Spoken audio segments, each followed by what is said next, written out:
देखिए, इसमें सारा मीडिया भली-भाँति जानता है कि वोटों की चोरी के बिना ये कुछ नहीं कर सकते। आज ईवीएम हटा दीजिए आप और बैलेट पेपर पर वोट करवाना शुरू कीजिए, ये किसी भी हालत में नहीं आएँगे। और राहुल जी ने जितने प्रमाण रखे हैं, कहते हैं ना कि किसी चीज़ को प्रमाण की आवश्यकता कब पड़ती है, जब उसके साथ कहीं धोखाधड़ी होती है। तो ये तो हर बार धोखा करके और इन्होंने तीसरी बार जो सरकार बनी है, ये 400 पार की बात कर रहे थे, 200 समथिंग पे अटक गए ये लोग। अगर देखिए वोटों की चोरी करके ये जीत रहे हैं।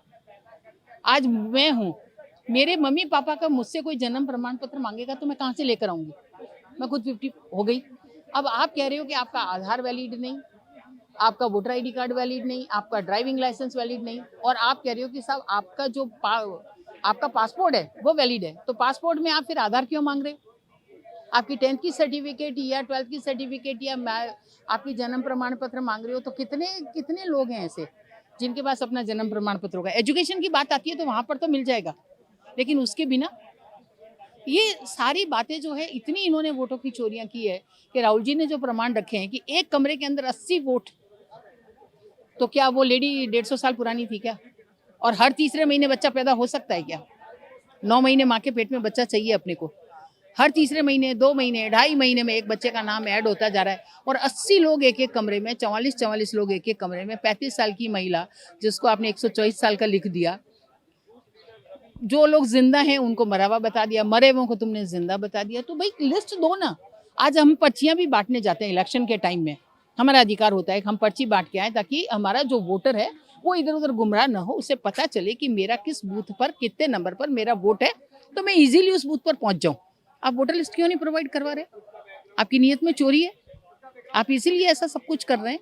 तो ये सारा जो है देखिए, इनको वोट चोरी इन्होंने जो की है ना, इनको गद्दी छोड़नी पड़ेगी।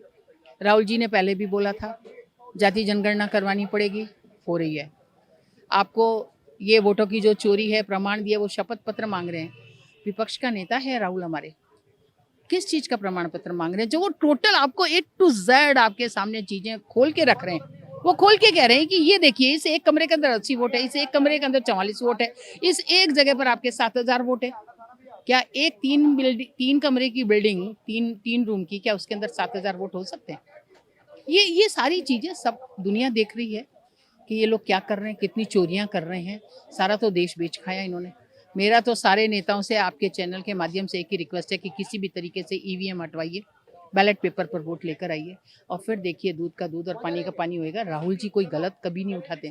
राहुल जी को कोई शौक नहीं है कि वो पीएम बने, कोई शौक नहीं है। वो चाहते हैं हमारे देश का युवा, उसे नौकरी मिले, उसे रोजगार मिले, एजुकेशन हो, महिलाओं का सम्मान हो और लोकतांत्रिक तरीके से एक वोट का अधिकार राजा को भी है, एक वोट का अधिकार महिला को भी है, एक वोट का अधिकार एक रोड पर जो आदमी काम कर रहा है, ठेली लगा रहा है, उसको भी है। उसका सम्मान है, ये संविधान का सम्मान है।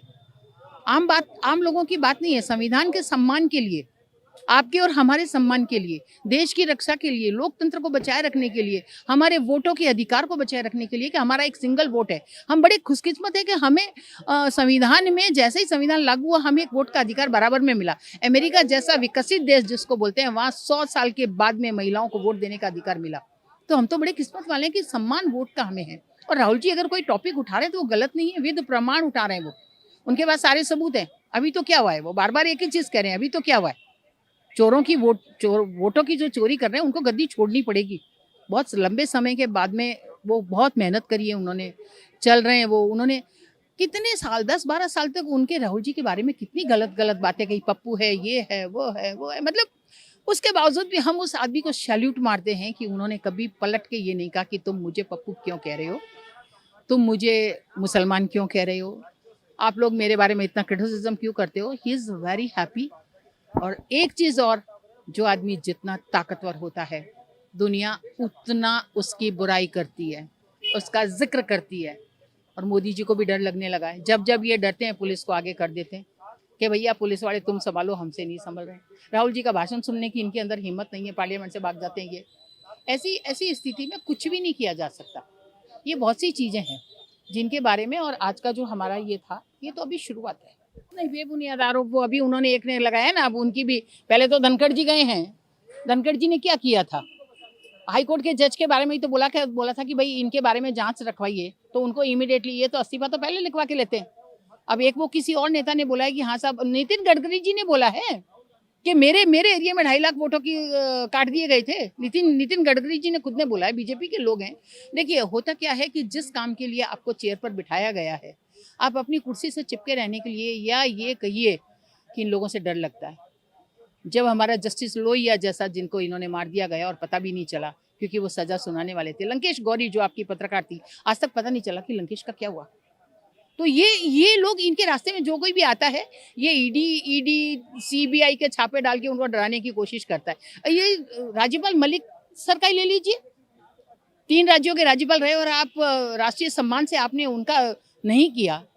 आप क्या हैं? मतलब आपने कहा कि दिन की बजाय आपको रात बोलना है और आपने रात नहीं बोला, तो आप गए काम से।